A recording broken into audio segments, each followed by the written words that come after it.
नमस्कार विद्यार्थी मित्र आणि पालक मित्रांनो. बऱ्याच विद्यार्थ्यांचे कॉल येतात की नीटचा कटआउट कधी खाली येणार. तर या प्रश्नाच्या उत्तरासाठी आपण हा व्हिडिओ बनवत आहे.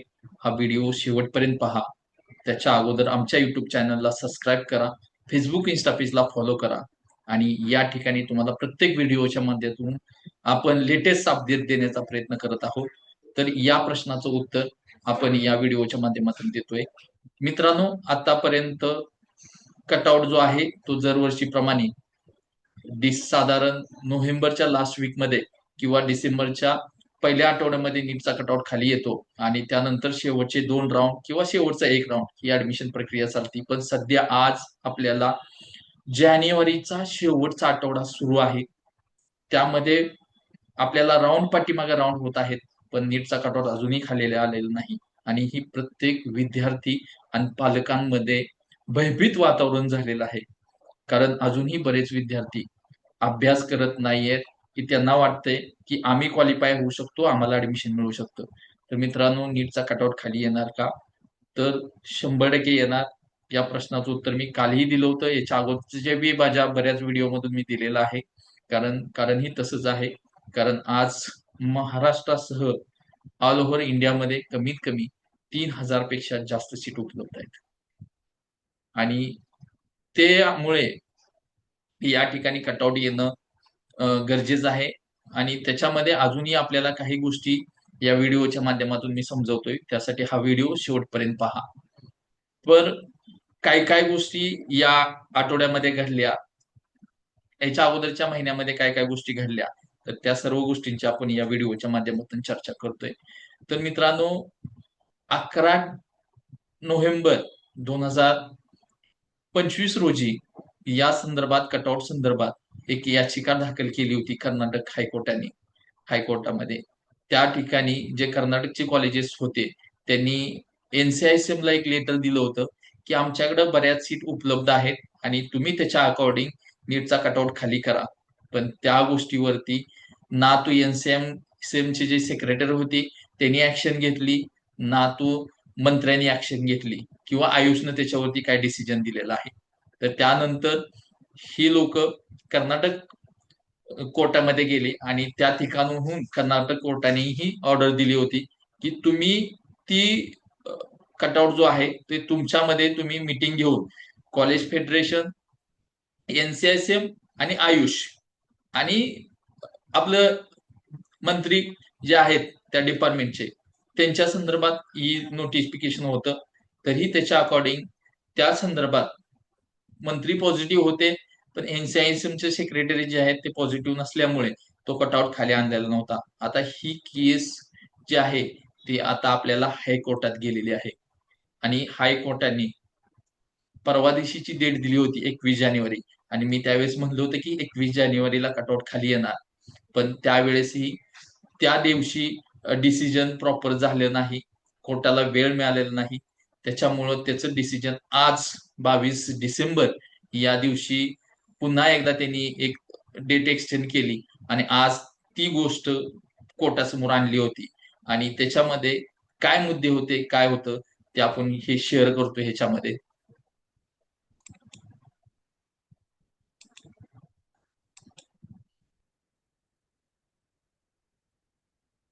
तर मित्रांनो, ही होती ऑर्डर.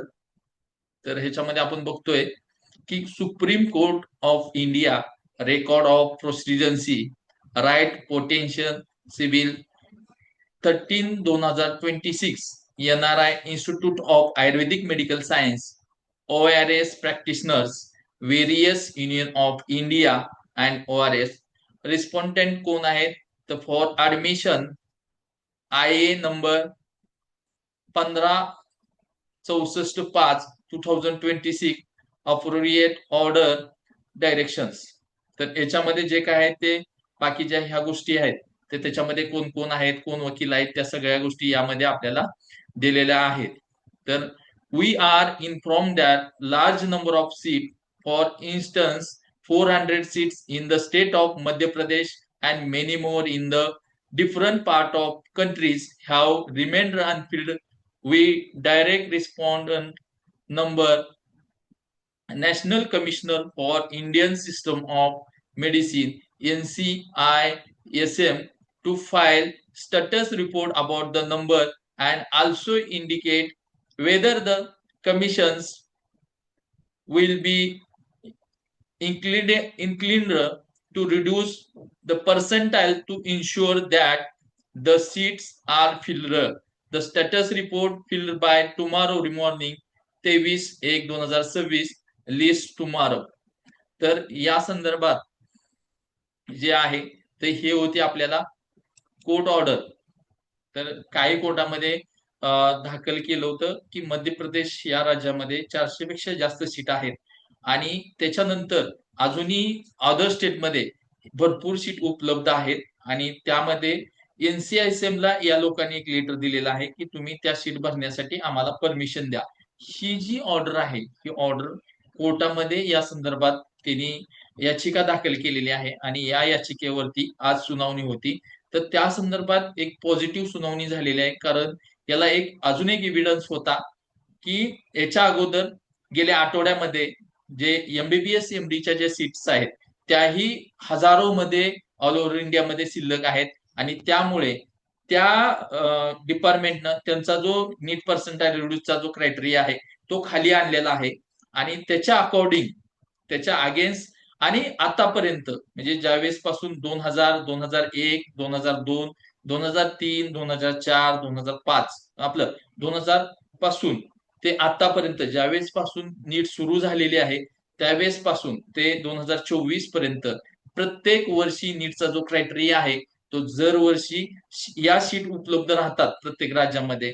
तर त्या भरण्यासाठी दरवर्षी कुठल्या वर्षी 5% कुठल्या वर्षी 10% किंवा कुठल्या वर्षी 15% या पद्धतीनं दरवर्षी नीटचा क्रायटेरिया खाली येतो आणि त्याच्या अकॉर्डन्स या सगळ्यांची ज्या काय पुरावे आहेत ह्या सर्व पुराव्याच्या आधारे ही कोर्टामध्ये पिटिशन दाखल केली होती आणि त्याचा आज सुनावणी पॉझिटिव्ह झालेली आहे. कोर्टाने आता आपल्याला उद्याच्याला म्हणजे 23 जानेवारी 2026 रोजी त्यांनी ज्या काही राज्यामधल्या सीट उपलब्ध आहेत त्याचं सीट मॅट्रिक्स, कारण आज हा शेवटचा राऊंड झालेला आहे जो 23 जानेवारी 2026 पर्यंत जो आता नवीन राऊंड जो दिला होता 13 जानेवारी 2026 ला नवीन नोटिफिकेशन आलं होतं आणि त्यांनी सांगितलं होतं की तुम्ही 23 जानेवारी पर्यंत सीट भरा. तर याच्यातून ज्या सीट वॅकेंट राहतील त्या सीटच्या पूर्ण डिटेल्स ह्या उद्या कोर्टासमोर ठेवल्या जातील आणि त्यानंतर आपले जे जज असतील त्या ठिकाणचे त्याच्यावरती सुनावणी देतील. आय होप त्याच्यावरती पॉझिटिव्ह सुनावणी येईल आणि जर पॉझिटिव्ह सुनावणी आली तर उद्या किंवा परवा या 2 दिवसामध्ये नीटचा क्रायटेरिया खाली येण्याचा निर्णय होऊ शकतो. त्यामुळे अजूनही जे विद्यार्थी चिंतेत आहेत त्यांना काळजी करायची गरज नाही. ज्या विद्यार्थ्यांना आता यामध्ये किती पर्सेंटांना खाली येणार तर 10% तर 100% खाली येणार आहे. पण विश्वासांच्या माहितीनुसार आतून जी माहिती मिळते त्या माहितीनुसार यावर्षी 15%चं सध्या जे डिस्कशन सुरू आहे ते सुरू आहे. 15%नं खाली येऊ शकतो त्या पद्धतीनं त्यांनी त्या ठिकाणी मागणी केलेली आहे. पण आपण 10%लच पकडू शकतो. 15% आलं तर तेही अधिक विद्यार्थ्यांसाठी पॉझिटिव्ह आहे. त्यामुळे जर अजूनही विद्यार्थ्यांना आपल्याला ऍडमिशन मिळालेलं नाही आणि या संधीची तुम्ही वाट पाहत असाल तर मी आप्पासाहेब मिसाळ ऍडव्हान्स आणि इंटरनॅशनल स्टडीज करिअर काउन्सिलर गेली 5 वर्षापासून या काउन्सिलिंग क्षेत्रामध्ये विद्यार्थ्यांना त्यांच्या ड्रीम कॉलेज त्यांच्या पर्सेंटेजनुसार त्यांच्या मार्क्सनुसार त्यांच्या बजेटनुसार त्यांच्या एरियानुसार आपण देण्याचा प्रयत्न करत आलेलो आहे. आणि अजूनही तुम्ही या गोष्टीमध्ये डिसिजन घेतलेला नसेल तर कृपया यामध्ये आपल्याला खूप काही टाइम मिळणार नाही. त्यामुळे डिसिजन तुम्ही ऍडमिशन घेतला नसेल तर डिसिजन पक्का करणं गरजेचं आहे. यामध्ये तुम्हाला महाराष्ट्रात सीट मिळेलच याची गॅरंटी देता येणार नाही. पण आपल्याला पंजाब, UP, उत्तराखंड, मध्य प्रदेश, कर्नाटक राज्य या वेगवेगळ्या राज्यामध्ये सीट उपलब्ध आहेत.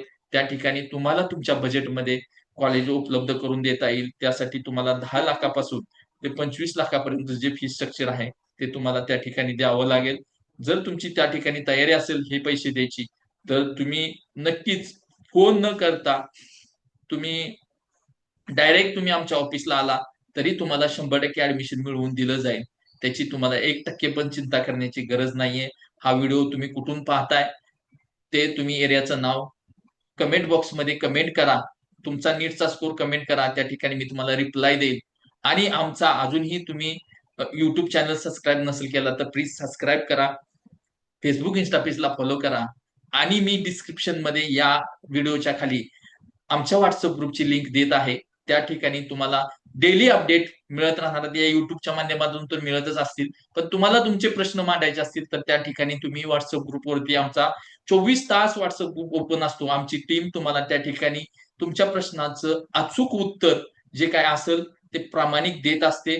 त्यामुळे त्या ठिकाणी तुम्हाला ही फ्री ऑफ कॉस्ट सर्व्हिस आहे. तुम्हाला ज्या ठिकाणी तुमच्या प्रश्नाचं प्रत्येक प्रश्नाचं उत्तर व्हॉट्सअप मध्ये मिळणार आहे. त्यासाठी तुम्ही व्हॉट्सअप ग्रुप जॉईन करा. आणि असंच मी काउन्सिलर म्हणून माझ्यावरती प्रेम करत राहा. हा व्हिडिओ पाहिल्याबद्दल तुमचं मनपूर्वक मी आभार व्यक्त करतो. जय हिंद, जय महाराष्ट्र, जय भारत, रामकृष्ण हरी.